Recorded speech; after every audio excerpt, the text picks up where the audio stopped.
Hi, third grade. Today in Fundations, we're going to be moving on to Unit 2, Week 1, Day 3. So let's do a quick drill sounds warm up to start us off. Get ready. A, apple, ah. E, ed, eh. I, itch, eh. O, octopus, ah. U, up, TCH, catch, ch.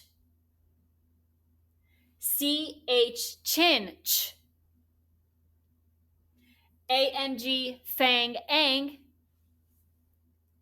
AM, ham, am. ONK, honk, onk. Great work. Okay, looking behind me, you will see that I have built our word of the day for today. The word is, tap it with me, ready? Ch, catch, catches, right? Whenever we tap words, we never tap the suffix, remember. So this word is catches. Could you think of a sentence using the word catches?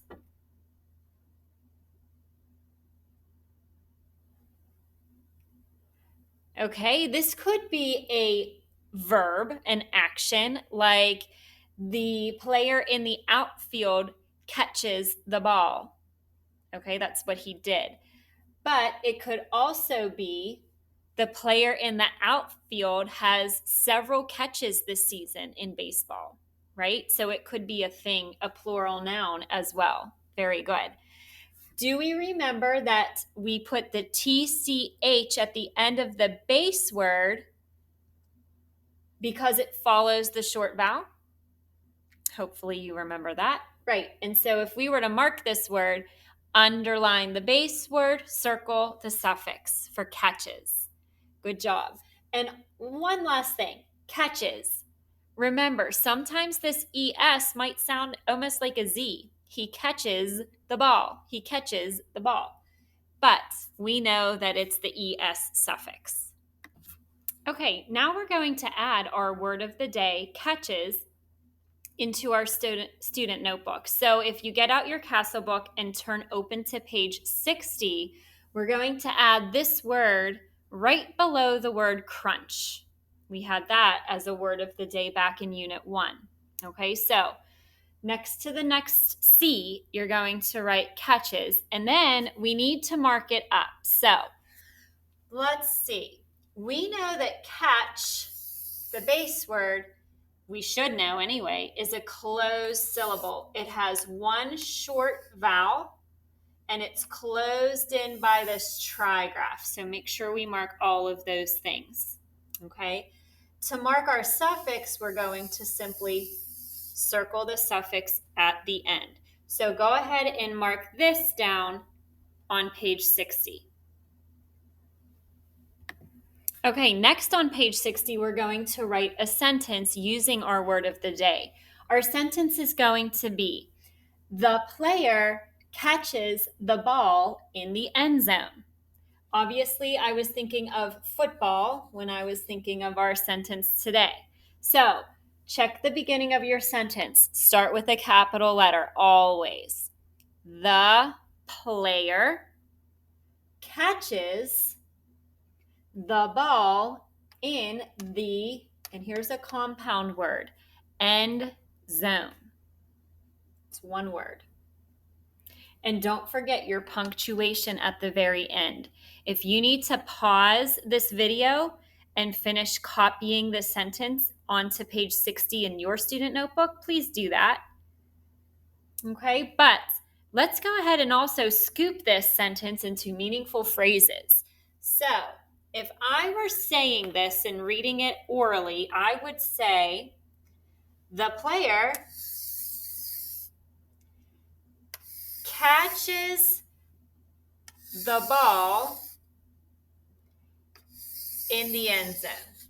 Whoops, and I covered up my period with that scoop there. Okay. The player catches the ball in the end zone. I did 3 scoops. That's how I would choose to read that sentence naturally with phrasing.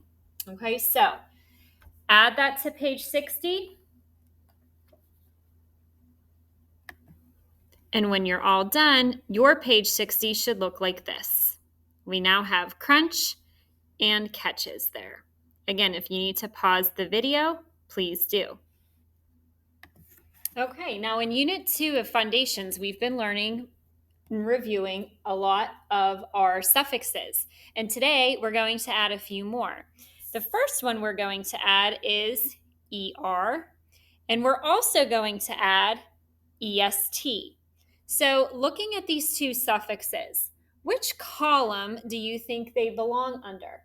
Are they vowel suffixes or are they consonant suffixes? Do you remember how we decide which one they are? Hopefully you're saying they're both vowel suffixes because they both happen to begin with a vowel. Very good. Now, these two newest suffixes that I just added in our vowel suffix column, they're used to make comparisons. So if you are using ER at the end of a word, you're comparing two things. And if you're using EST at the end of the word, you're comparing to a lot more than two things. So let's look at some examples of that. Okay, as we said, ER is used to compare to people, to things, or to actions. So our word right here is taller.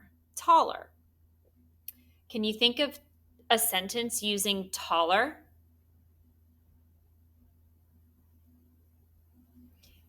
I'm thinking the Empire State Building in New York City is taller than Nicely Elementary School.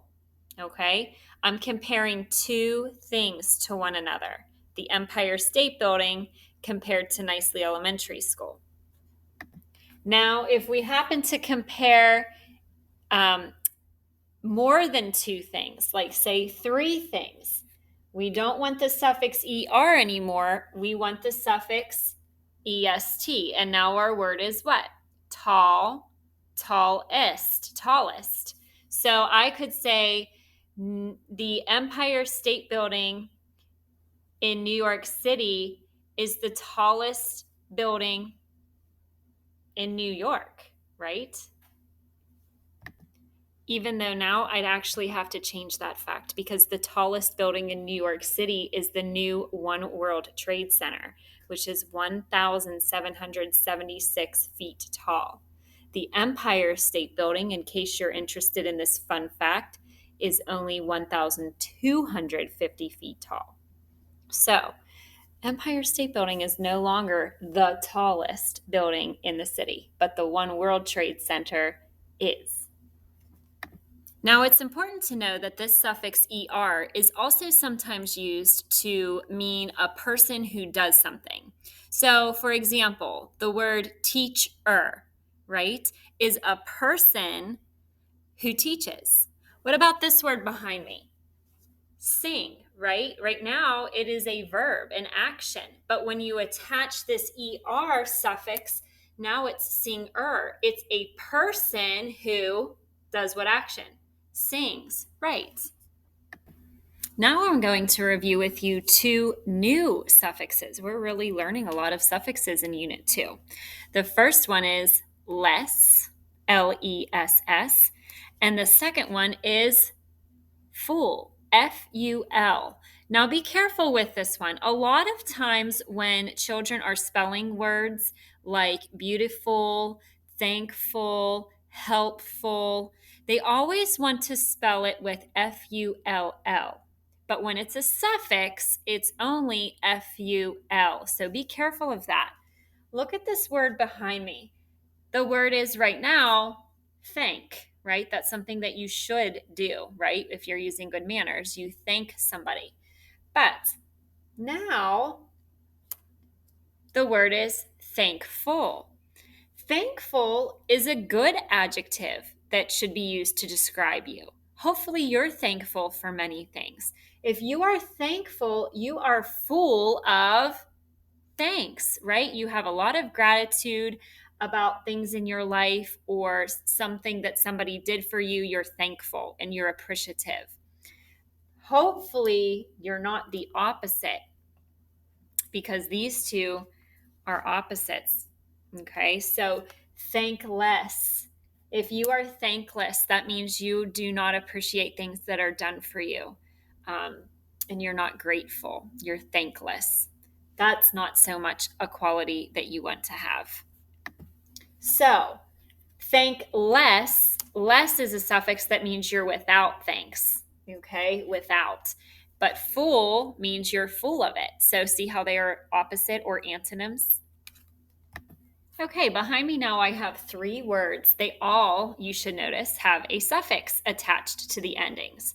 So when you're spelling words with a suffix, just remember that we want to emphasize the base word by underlining the word, or underlining the base word. So in this word, boxes, what's my base word?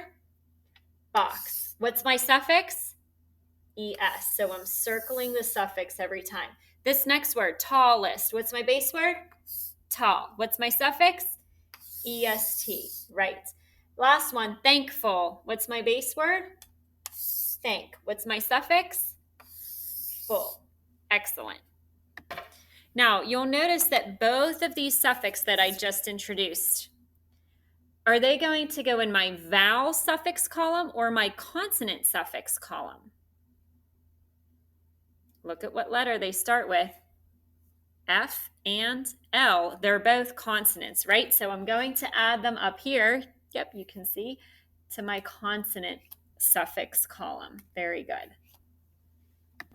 Okay, now we're going to go back into our student notebooks and add a few examples of words with our new suffixes from today. Under ER, by the way, I'm on page 30. Okay, so under our ER suffix, we're going to write the word taller. Go ahead and do that and check back. Okay, hopefully you remembered under the ER to put taller, underline the base word tall, circle the suffix ER. And then if you move across to the EST, we're going to write tallest. So go ahead. Same thing. Underline your base word and then add your suffix and circle that. Tallest. Okay? That was on page 30. So your page 30 should look like this now. All right, then we're going to go over to page 31 next.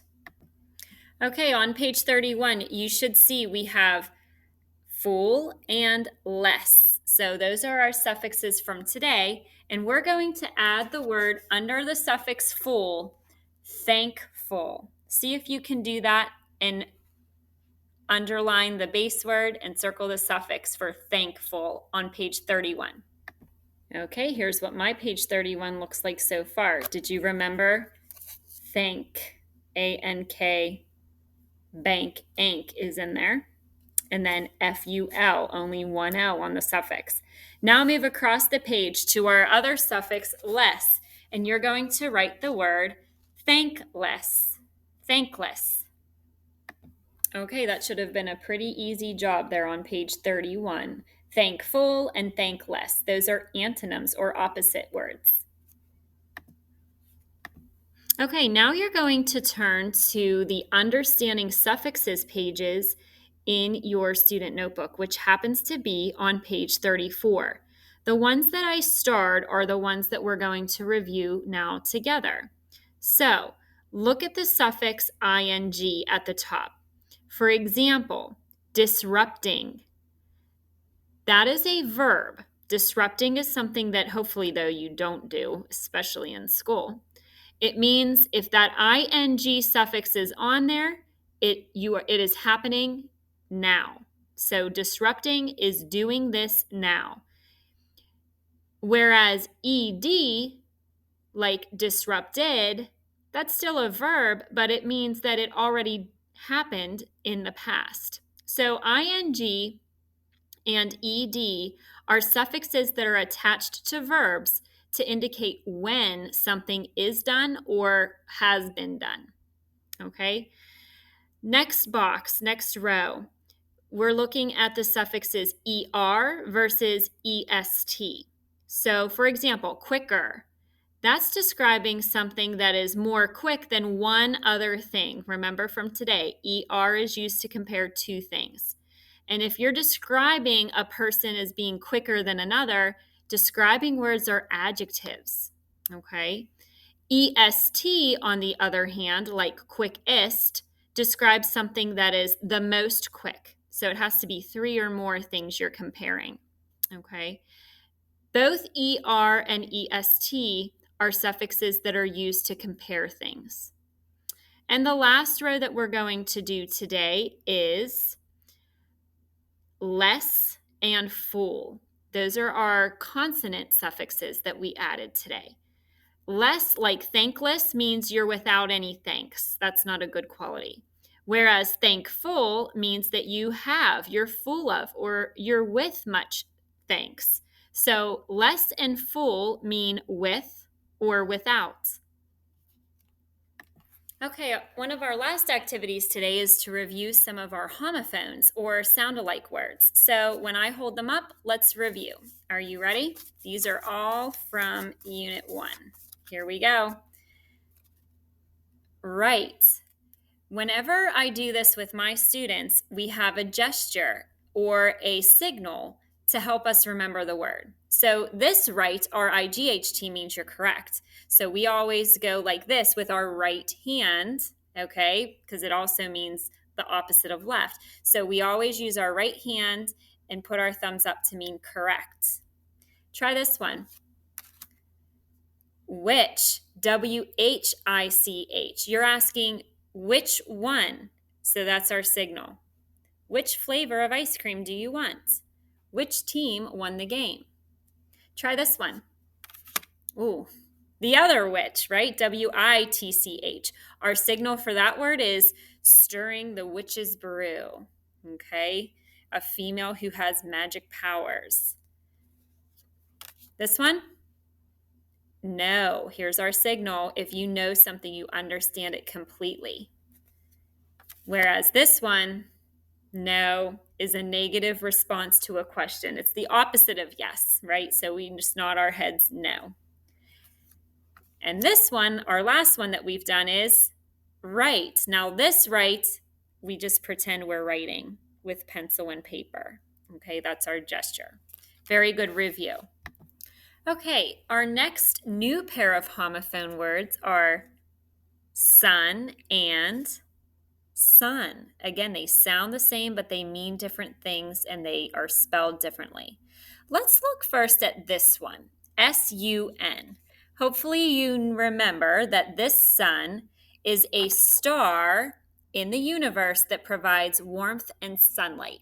So when I'm thinking of a signal for sun, I kind of want to squint, like look up and squint, because if the sun is out and you're looking up outside, it's very bright, so you would squint your eyes. So that might be our new signal for sun. Whereas this sun, do you know what this is? Yeah, it's a male child. So boys in the room would be a son to their mother, okay? For this one, I would say a good signal might be to stand up and here's a son, a young son. Okay, now some sons as they get older are bigger, but I think that will help us with the difference between sun as a human and sun as the star. All right. All right, and our final pair of homophones or sound-alike words are some and some. Okay, so we have S-O-M-E, some, and S-U-M, some. Let's start with this one, S-O-M-E, some. That means you're talking about several things. So if you got some of the questions correct, you might have gotten several correct, but not all, right? So some, let's do maybe this. Okay, some, you got some, or I had some cookies. And for this sum, S-U-M, you should know this, especially in math class. Is that a hint?